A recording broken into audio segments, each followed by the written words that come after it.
আসসালামু আলাইকুম। আমি মোহাম্মদ মেহেদি হাসান, গ্রোআপের ফিল্ড সুপারভাইজার।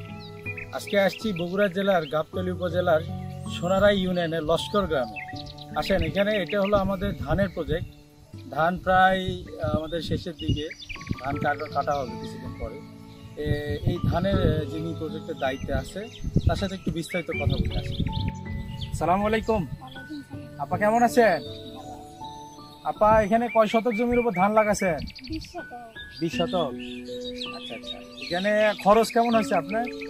9-10 হাজার টাকার মতো খরচ হয়েছে নাকি? আপনাদের 20 শতকে কতটি ধান পাবেন? কয় মন? 20-22 মন ধান পাবেন, তাই তো? আচ্ছা আচ্ছা, তো ধরেন আপনার মোটামুটি ধরেন এবারে ধান কেমন, কয় মন, কত টাকা মন আশাবাদী আপনি? গতবার কয় টাকা মন বেচছেন? 800 টাকা মন।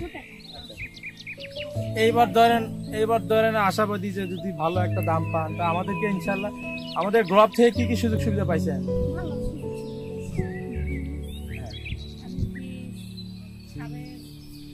সার কীটনাশক। আচ্ছা আচ্ছা, ঠিক আছে। ইনশাল্লাহ আমরা যদি পাশাপাশি ধরেন আরো কিছু সহযোগিতা করি আপনার, ইনশাল্লাহ এখান থেকে ভালো কিছু করতে পারবেন, তো আপনার পরিবারের সচ্ছলতা আনতে পারবেন।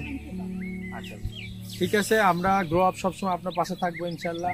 আপনি যাতে এটার ন্যায্য মূল্য পান, এটার জন্য আমরা সর্বোচ্চ চেষ্টা করবো ইনশাল্লাহ। তো আমাদের গ্রোআপের, আমাদের যে সদস্যগুলো গ্রোআপ তার জন্য সবসময় সেবা করে। আপনাদের সকল সেবার জন্য আমরা পাশে থাকবো, গ্রোআপ পাশে থাকবে ইনশাল্লাহ। তো গ্রোআপের পাশেই থাকবেন, হ্যাঁ, ভালো থাকবেন ইনশাল্লাহ।